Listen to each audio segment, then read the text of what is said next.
श्री राम लक्ष्मण का पहरा। माता पिता को वंदन कर उनका आशीर्वाद लेकर दोनों भाइयों ने सद्गुरुदेव की सेवा करने के लिए विश्वामित्र जी के साथ प्रस्थान किया।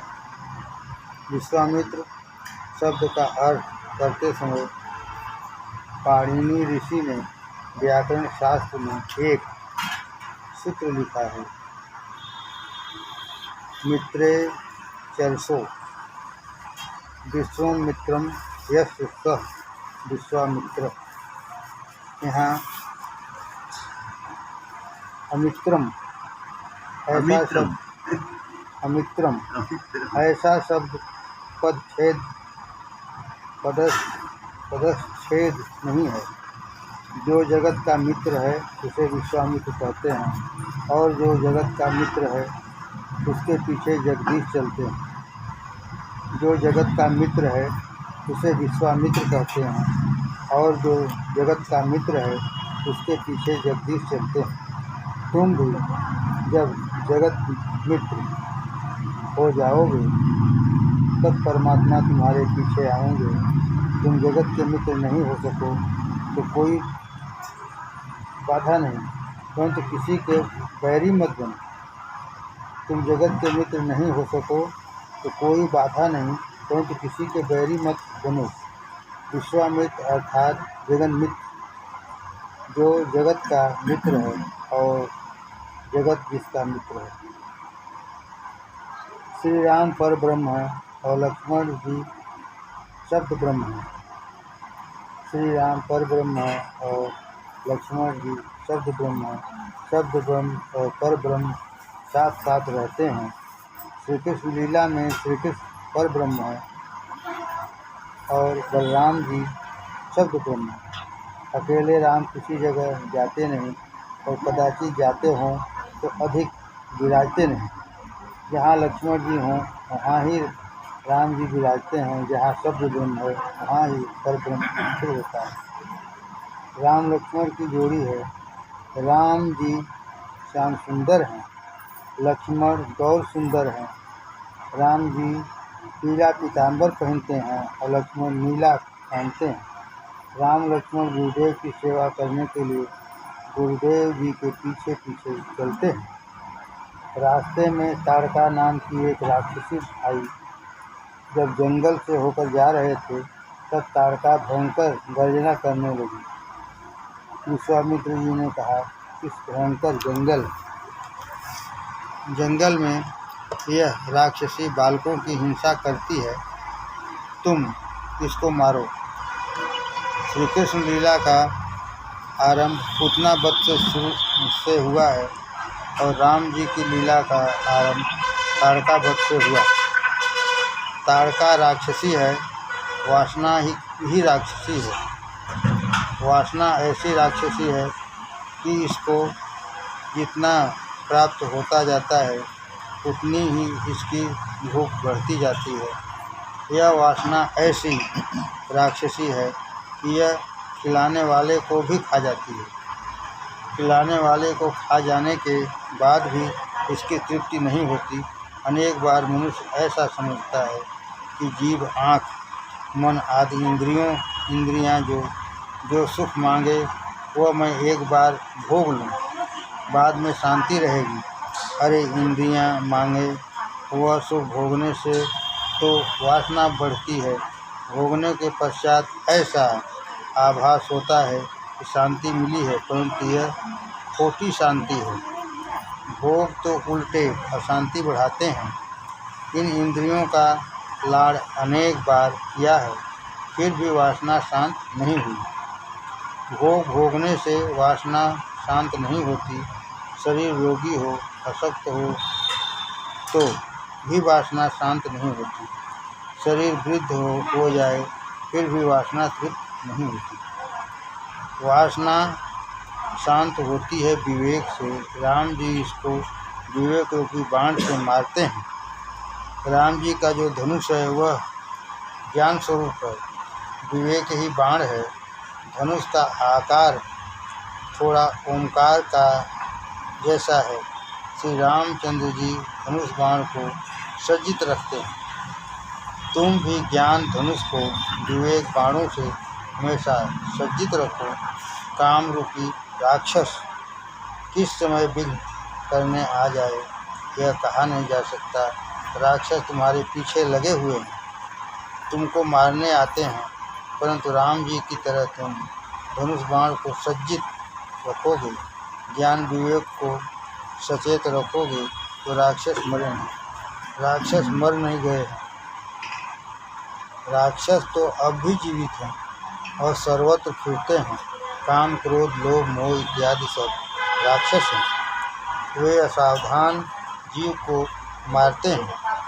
प्रतिक्षण जो लज्जित रहता है, सावधान रहता है, उसको राक्षस मार नहीं सकते। प्रभु ने ताड़का का वध किया। ताड़का पूर्व जन्म की यक्षिणी थी। यह अगस्त ऋषि को त्रास देने लगी तो ऋषि ने उसे शाप दे दिया और वह राक्षसी हो गई। शापात की साचताम प्राप्ताम मुक्ताम राम प्रसादतः। रघुनाथ जी ने ताड़का का उद्धार किया। तत्पश्चात श्री राम लक्ष्मण विश्वामित्र जी के आश्रम में पधारे। श्री राम लक्ष्मण का दर्शन करके ऋषियों को आनंद हुआ। ऋषि कुमारों के साथ श्री राम लक्ष्मण का प्रेम हुआ। श्री रघुनाथ जी ने विश्वामित्र जी से कहा, गुरुदेव अब आप यज्ञ का आरंभ कीजिए।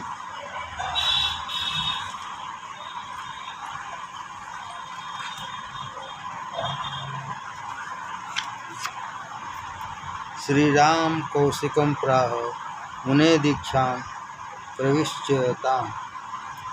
सुंदर मंडप की रचना की गई। यज्ञ मंडप के द्वार पर श्री राम लक्ष्मण धनुष पर बाण चढ़ाकर खड़े हुए। 16 वर्ष के राम लक्ष्मण बहुत सुंदर दिखते थे। श्री रघुनाथ जी का मुख सुंदर है, आंखें रम्य हैं, वक्ष विशाल है, बल छाती में होता है। वक्ष जिसका विशाल होता है उसमें बल बहुत होता है। राम जी का हाथ घुटने को स्पर्श करता है। श्री राम जी अजान बाहु हैं। अजान बाहु मरविंद दलायताक्ष माँ जन्म शुद्ध रस हास मुख प्रसादम श्यामम गृहीत सरचाप मुदार रूपम रामम सरा मम गिरा मनुष्यराम। हाथ का घुटने को स्पर्श करना महायोगी और अति भाग्यशाली का लक्षण है। कदाचित तुमको लगता होगा कि हमारा हाथ भी घुटने से लगता है। अरे बैठे बैठे घुटने को हाथ लगे इसका कुछ अर्थ नहीं। सीधे खड़े होने पर हाथ घुटने को स्पर्श करे तो महायोगी का महाभाग्यशाली का लक्षण है। श्री राम का हाथ बहुत लंबा है। एक वैष्णव ने राम जी से पूछा, महाराज आपका हाथ इतना लंबा क्यों है? राम जी ने कहा, मेरे भक्त दर्शन करने आते हैं, उन्हें सबसे एक एक से मिलने की मेरी बहुत इच्छा होती है। मैंने इसलिए हाथ लंबे रखे हैं। यदि मेरा कोई भक्त बहुत मोटा हो तो उसको भी संपूर्ण रूप से भुजा में लेकर मैं संपूर्ण आलिंगन दे सकूं। श्री राम बहुत भोले हैं, अतिशय सरल हैं, प्रेम की मूर्ति हैं। राम जी ऐसे दयालु हैं कि रीछ और बानरों से भी मिलते हैं, रीछ बानरों के साथ भी प्रेम करते हैं। श्री राम यज्ञ मंडप के द्वार पर खड़े हैं। अधिकतर मंदिर में ठाकुर जी खड़े ही होते हैं। यदि तुम द्वारिका जाओ तो देखोगे कि द्वारिकानाथ खड़े हैं। तुम पंढरपुर गए होगे। पंढरपुर में श्री विट्ठलनाथ जी महाराज खड़े हैं।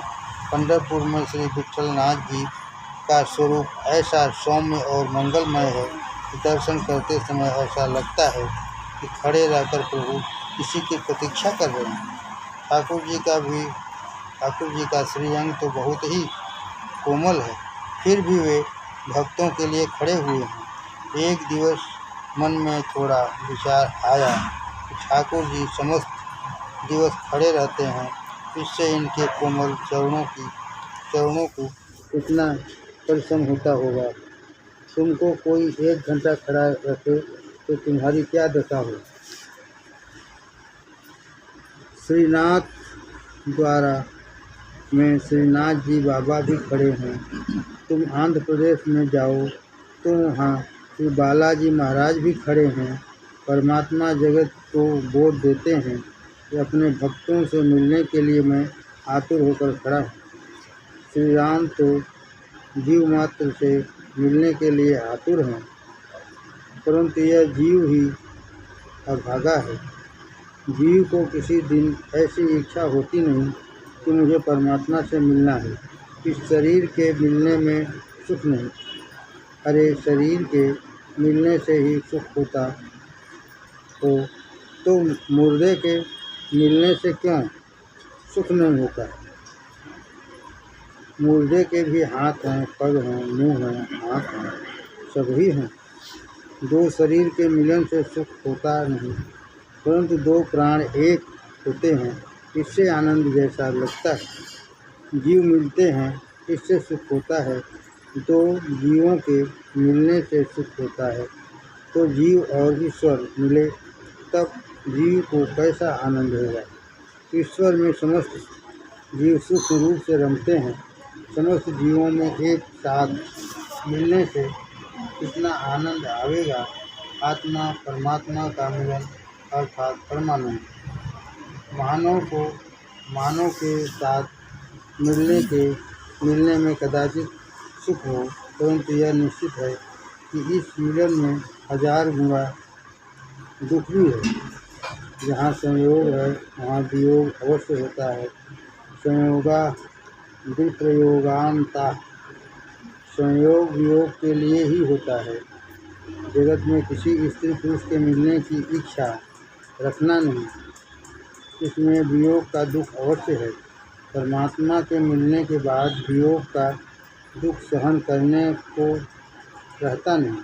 ईश्वर का संयोग नित्य है। एक बार जीव ईश्वर के लिए परमात्मा इसको एक बार अपना बनाए, इसको छाती से लगाए, एक बार परमात्मा जीव को आलिंगन दे, उस पीछे जीव ईश्वर से कभी बिछुड़ता नहीं। यथा नद्य सन्दमाना समुद्रे भस्तं गच्छति नाम रूपे विहाय, तथा विद्वान नाम रूपात् विमुक्तः परात् परम पुरुष मुपैति दिव्यम। नदी समुद्र में जाकर मिलती है, उस पीछे समुद्र के से वह अलग रहती नहीं। इसका नाम रूप भी समुद्र में मिल जाता है। समुद्र में मिले पीछे समुद्र भी नदी को स्वयं के स्वरूप से अलग कर सकता नहीं। मन से बार बार संकल्प करो कि मुझे अब परमात्मा से मिलना है। परमात्मा तो जीव मात्र को मिलने के लिए आतुर होकर खड़े हैं। परमात्मा की ऐसी इच्छा है कि जीव मेरा अंश है, यह मेरा है, फिर भी माया के कारण संसार में फंसा है, जगत का बन गया है, मुझको भूल गया है। परंतु मैं अपने अंश स्वरूप सब जीवों से मिलने के लिए आतुर हूँ। ऐसा कौन बाप है जिसे पुत्र से मिलने की इच्छा न हो। भगवान सबके पिता हैं, सबको दर्शन देने मिलने को तैयार हैं। जीव मात्र पर परमात्मा प्रेम की वर्षा बरसाते हैं, परंतु जीव दुष्ट है। यह प्रभु के साथ प्रेम करता नहीं, संसार के विषय दुख देते हैं, फिर भी इसको मीठे लगते हैं। जीव उनका ही चिंतन करता रहता है। इसकी ऐसी इच्छा होती नहीं कि मुझे परमात्मा के प्रत्यक्ष दर्शन करने हैं। मुझे प्रभु का आलिंगन प्राप्त करना है। अपने भगवान के साथ मुझे अब एक होना है। श्री राम लक्ष्मण धनुष बाण सजा कर रखे हैं। विश्वामित्र जी यज्ञ करते हैं, अग्नि से आहुति देते हैं। अग्नये स्वाहा, प्रजापतये स्वाहा, वरुणाय स्वाहा। विश्वामित्र जी आहुति को अग्नि में देते हैं, परंतु उनकी दृष्टि द्वार पर विराजे हुए परमात्मा में है, श्री राम लक्ष्मण में है। लक्ष्मण जी को यह रुचकर नहीं लगा। लक्ष्मण जी ने श्री राम जी से कहा, बड़े भाई, ये वृद्ध किस कारण हमें देख रहे हैं? श्री राम जी ने कहा, लक्ष्मण, इनको वृद्ध मत कहो, यह अपने गुरु जी हैं। लक्ष्मण ने कहा, अच्छा, गुरु जी हमें एकटक नज़र रखकर देखते हैं, ये इस प्रकार क्यों देख रहे हैं? इनके मन में क्या है? इनकी खबर ही पड़ती नहीं, इसकी खबर ही पड़ती नहीं। साधारणतः ऐसा नियम है कि यज्ञ करते समय ब्राह्मण की नज़र अग्नि में ही होनी चाहिए। अग्निर्वय देवानां मुखम, अग्निमुखा वय देवा। अग्नि परमात्मा का मुख है। अग्नि द्वारा भगवान आरोगते हैं। घर में तुम ठाकुर जी को भोग कर धरो, परंतु अग्नि में आहुति न दो, तब तक प्रभु तृप्त होते नहीं।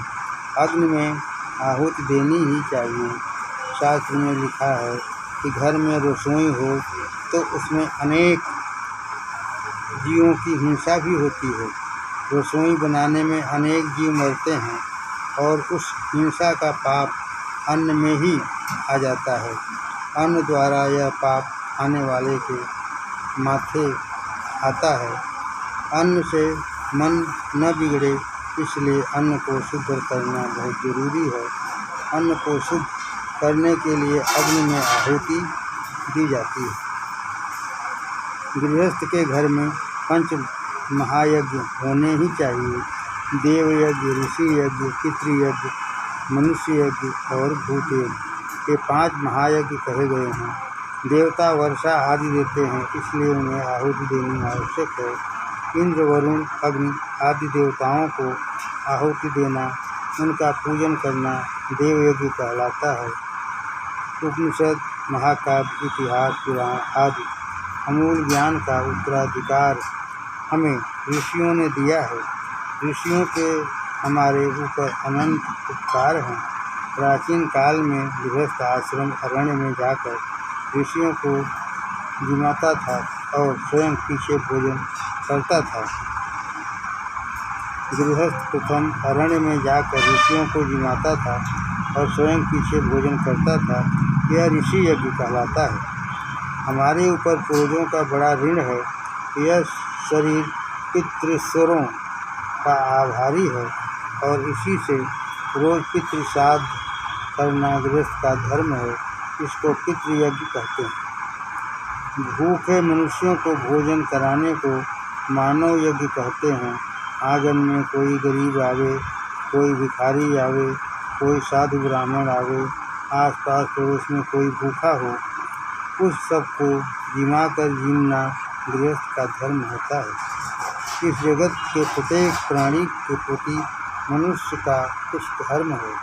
पशु पक्षी आदि मूक प्राणियों को अन्न से तृप्त करने को भूत यज्ञ कहते हैं। आकाश, तेज, जल, वायु और पृथ्वी के 5 महाभूत कहलाते हैं। प्रत्येक के एक एक अधिष्ठाता देव हैं। हर देवों का पूजन करना, इनके लिए आहुति देने को भी भूत यज्ञ कहा जाता है। प्रत्येक गृहस्थ को ये यज्ञ रोज करने ही चाहिए। कितने ही लोग ठाकुर जी की थाल तो धरते हैं, परंतु अग्नि में आहुति देते नहीं। कथा सुनने के पीछे रोज अग्नि में आहुति दो। कदाचित तुमको ऐसा लगता होगा कि महाराज, आप कहते तो हैं, परंतु हमें कोई मंत्र आता नहीं। तुमको हरे राम हरे कृष्ण बोलना हो तो आता है न? यही बोलो। चावल में थोड़ा घी डालो, घी युक्त भात से अग्निदेव को जिमाओ। अग्नि की ज्वाला ठाकुर जी की जीभ है। जैसे माँ बहुत प्रेम से बालक के मुख में ग्रास देती है, वैसे ही तुम भी प्रेम से ऐसी भावना रखो कि मैं अपने ठाकुर जी के मुख में ग्रास देता हूँ। ब्राह्मण पवित्र वेद मंत्र बोलकर परमात्मा के मुख में आहुति देते हैं, प्रभु को जिमाते हैं। स्मार्त वैश्वानर को अग्निदेव को आहुति देने के पीछे भगवान को भोग करते हैं। स्मार्त लोग ऐसा मानते हैं कि अग्नि में देने से ही अन्न शुद्ध होता है, और अन्न शुद्ध हो जावे तभी परमात्मा को अर्पण करना चाहिए। अशुद्ध अन्न भगवान को क्यों अर्पण?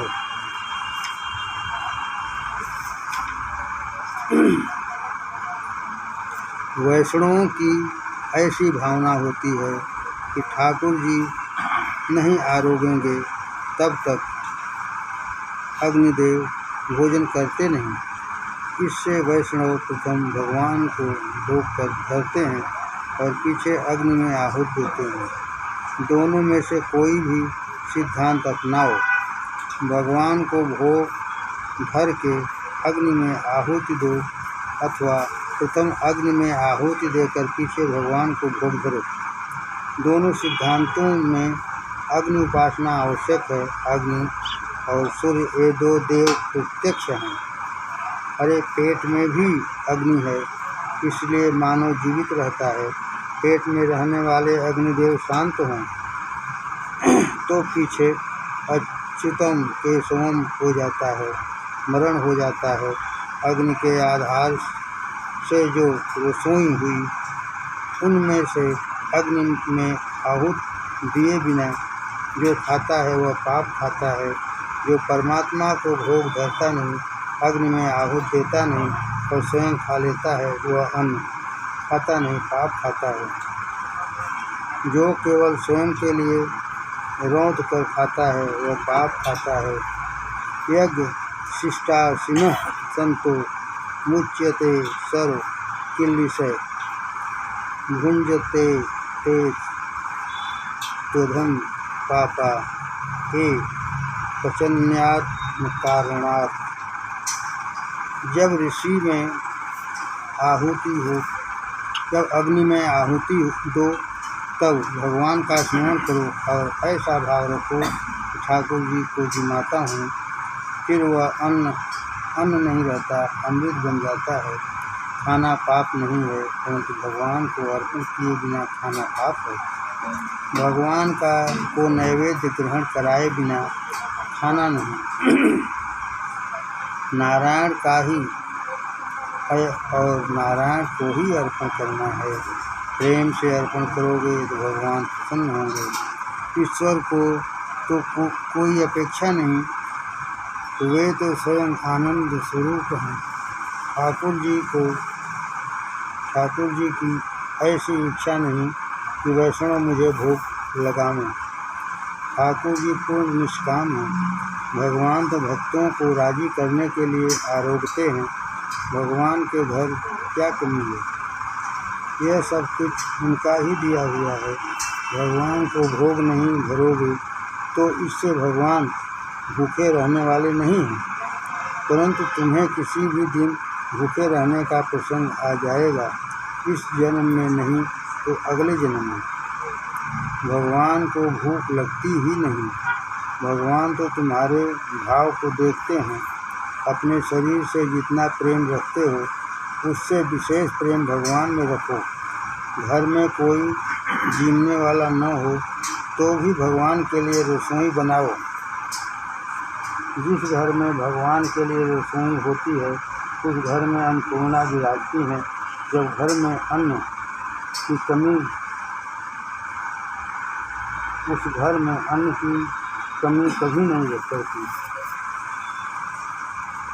अग्नि में हवन करते समय ब्राह्मण की नज़र अग्नि में होनी चाहिए, परंतु विश्वामित्र जी यज्ञ करते हैं उस समय अग्नि में नज़र रखते नहीं, राम जी के में नज़र रखते हैं। विश्वामित्र जी ने विचार किया, यज्ञ, दान, जप, तप, तीर्थ यात्रा, इन सब साधनों का फल है मन की शुद्धि। सत्कर्म करने से मन का मैल धुलता है। सत्कर्म का फल है मन की शुद्धि और मन की शुद्धि का फल है श्री राम दर्शन। जिसका मन अक्षय शुद्ध हो उसको ही परमात्मा के दर्शन होते हैं। मानव का मन शुद्ध नहीं। अब लोग ऐसा कहते हैं कि समय बिगड़ा है, जगत बिगड़ा है। अरे समय नहीं बिगड़ा, जगत नहीं बिगड़ा, बिगड़ा है केवल तुम्हारा हृदय। जगत बिगड़ा हो या जगत ठीक हो, इससे तुमको क्या लाभ। मानव का मन बहुत बिगड़ा है और उस मन का मैल धोने के लिए साधन बनाए हुए हैं। मन सुधरे तो सब सुधरता है, मन बिगड़ा तो सब बिगड़ता है। जगत बिगड़ा है, यह मान्यता खोटी है। अपना मन बिगड़ा है। जगत के पाप की अपेक्षा इस मन में बहुत पाप भरे। मन में रावण भरा है। मन बिना कारण पर धन पर स्त्री का चिंतन करता है। पर धन पर स्त्री का चिंतन करने से मन का अधःपतन होता है। मन बहुत अशुद्ध होता है। मन अशुद्ध होने के कारण जगत बिगड़ा है ऐसा लगता है। इस जगत में ज्ञानी और अज्ञानी दोनों रहते हैं। अज्ञानी को जगत बिगड़ा हुआ और दुखरूप लगता है, ज्ञानी को जगत आनंदमय लगता है। इसका एक ही कारण है, अज्ञानी का मन अति अशुद्ध है और ज्ञानी का मन अति शुद्ध है। मन को काम, क्रोध, लोभ आदि विकार अशुद्ध करते हैं। जब तक मन में विकार वासना है तब तक मन अशुद्ध है। मन जब निष्काम बने तब ज्ञान का उदय हो और आत्मा तथा जगत का सच्चा स्वरूप समझ में आए। मन बिगड़ा है तब तक अज्ञान है। बिगड़े मन को शुद्ध करने के लिए सत्कर्म करने हैं। सत्कर्म से मन शुद्धि से ईश्वर दर्शन। विश्वामित्र जी जानते हैं सत्कर्म का यज्ञ का जो फल है वही परमात्मा तो प्रत्यक्ष मेरे द्वारे विराजे हैं और मैं इस यज्ञ में उनकी प्राप्ति के लिए ही बैठ रहा हूँ। इसी से विश्वामित्र जी जब यज्ञ करते हैं तब नज़र राम जी में रखते हैं। कोई भी काम जब तुम ठाकुर जी में नज़र रखकर करोगे तो वह सफल होगा। अपने भगवान को अपनी आँखों से विलग मत होने दें। ठाकुर जी को जो घर में पधरावे, सिंहासन पर पधरावे, वह साधारण वैष्णव है। ठाकुर जी को आँख में पधरावे, वह सच्चा वैष्णव है। कितने ही लोगों की आँख में तिजोरी ही रहती है।